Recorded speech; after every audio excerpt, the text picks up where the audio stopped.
If you couldn't tell from the previous videos on this channel, I am a big fan of the Dune series. It's one of my favorite pieces of work just in general. Great sci-fi. It kind of sort of encapsulates everything I love about the genre, why it's so dear to me.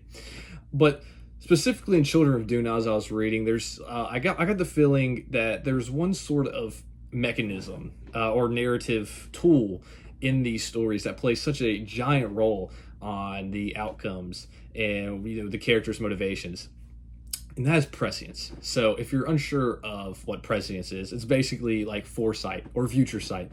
uh, there are certain characters in the Dune series that are blessed or cursed. Maybe by the end of the video you might change your mind, but they are granted this ability, the special unique power to see, examine their past ancestors, so they can see into the past, a window into the past, but they can also see into the future as well. And with this prescience, they are sort of given this omniscient ability to be ever present, right? They understand all the future outcomes that could possibly happen. They understand through the past and their mathematical understanding, and they sort of are given this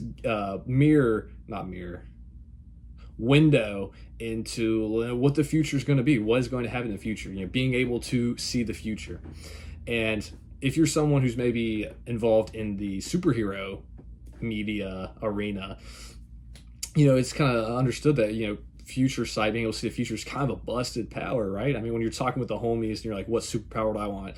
You got the one homie who says, I want super speed. You got the one that says, I wish I could freeze time. And then you never speak to that guy again. You never invite him to the hangout after that. And then you have guys say, I wish I could see the future.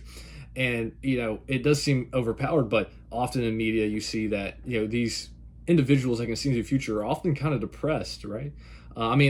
Okay, imagine if not Superman. Imagine if Spider-Man, for example, could see into the future. I mean, he would be even more depressed than he already is, right? No, but seriously, I'd be like, to have this ability, it would be kind of sad. I mean, you'd feel like you have no agency in your own life, right? Everything's already predetermined. It's already going to happen. I'm just a player in the play. And for an example of a character who portrays this sort of depressing reality well, would be like an Eren Yeager from Attack on Titan. So for all my fellow otaku, if you know what I'm going to cut that out. But again, this idea of prescience is just so present in these books. What's fascinating is that, unlike an Eren Yeager or someone who had this great grand plan, a lot of these characters with this ability end up suffering pretty terrible fates, and they end up not winning. They don't achieve the success that they would like, which is kind of ironic, right? If you could be able to see the future, you should be able to pick the outcomes that would put you on top and ahead. But for example, let's look at Paul Atreides. I would say he's definitely the protagonist of books 1 and 2. We are talking about book 3 today, and I'll specify specifically why this book later. But we have Paul Atreides, and despite his prescience, he ends up being a blind okay, spoiler warning. He ends up being a blind prophet, wandering the wastelands, trying to convince people of what is happening to Dune. This sort of, you could say, maybe gentrification or modification of the planet Arrakis itself is maybe a bad idea. But ultimately he loses despite having his future sight. We look at a character like Aaliyah, Paul's sister, who has a similar power, and we see by the end of this book she also fails to succeed her plan, to achieve what she was trying to do. She becomes susceptible to the previous lives, and looking into her past dictated her future, and so she ends up losing too. So I guess the point of this video today, ladies and gentlemen, is we're going to talk about how does one have this present ability, but they still end up not getting what they want. They still end up not winning in Frank Herbert's series, except for the exception of one character. And that's the reason we were talking about Children of Dune specifically. But before we really get into the weeds of this little video essay, let's first establish what is prescience. So what's pretty cool is that this idea of there being like a super intelligence that could understand, based off mathematical probabilities, they could basically predict any outcome that was going to happen. So if you want to look to the title of this video, in 1814 there was a French scholar named Pierre Simon Laplace, and he actually was one of the biggest, most leading theorists, thinkers on this idea. What if there was an individual who could accurately predict every future, right? Um, and this idea of this creature was named after the theorist, which so it's be called Laplace's demon. So where does it fail? Where does prescience come short? Well, let's take a look at a quote from the Berkeley Lab article "Spooky Science: Laplace's Demon." Of course, a link to the article will be left in the description if you actually want to read about Laplace's demon itself. It's pretty interesting and fascinating. I think I don't know if there's anything out there confirming this, but I feel like it's definitely work that probably Herbert took inspiration from when he was crafting Dune or whatever. But let's read the quote off now. The laws of quantum mechanics are perfectly rigorous and deterministic until it comes to measuring things, like we measured where the baseball would land and when. This is a study where they took the probability of if I threw this baseball, where would it land or whatever. So here we go. If I throw an electron at a wall, I can only say things like there's a 90% chance it will land right where I'm aiming, a 5% chance it will end up in the corner, and a 1% chance it will end up in a further corner, etc. It is still rigorous, but it's not deterministic. The demon cannot predict outcomes the way he could when he only had to deal with classical physics. Our all-knowing demon would not know it all anymore. He'd have to start rolling the dice. And there it is, folks. From a scientific point of view, the idea of future sight, be able to see the future, is just a fallacy. It is not something that could be achieved. So that would be the ire of this godly essence of prescience. And what's funny enough, actually, is that this is actually addressed in the Dune books. So one part of this answer can actually be found in the books. How did Paul fail? Well, we get this idea of people describing or trying to understand Paul's prescience, and I think Paul himself describes it as being atop a mountain cliff looking over a hill or a valley or a plain of hills and valleys, right? So it's like this is another piece of evidence why I think that Herbert definitely knew about Laplace's demon and took it into consideration when crafting these books, because this analogy that Paul uses, or that another character uses to describe Paul's analogy or prescience, I can't remember which to be specific, but it aligns so well with what the research shows, right? It's that with these abilities that Paul has, he can almost pretty accurately depict what is going to happen, right? But there's not that 100%. There's still a little bit room for error, right? And that little bit of room for error is enough for an error in his plans to occur, which ultimately does. So but yeah, like I said, I wouldn't be surprised if Herbert were aware of Laplace's work and incorporated it into his series, as Herbert does seem like quite the intellectual. Also, I wouldn't be surprised if Herbert were part of the Lemon Party. Am I right? He was into politics after all, which I believe is true. So now we've sort of come to understand the pitfalls of future sight, or how it is used in the Dune series by the Atreides characters. Now, if you haven't left this video yet, like my high school girlfriend, when she found out that a pixie stick was, quite measurable, All right, so how is the Atreides curse lifted? How can one best prescience? And this is where we talk about this Dune book, specifically Children of Dune, because there was one character in Children of Dune. Well, really two characters, but it ends up being one, the focal character, discovers an answer to this question. How can I best future sight? How can I use it into my best ability? And that character is the son of Paul Atreides, the 9-year-old worm boy, Leto Atreides II. So how did this 9-year-old worm boy do it? How did he best the future sight, the prescience curse that has plagued his family? Well, the solution is actually pretty simple. He refuses to view the future.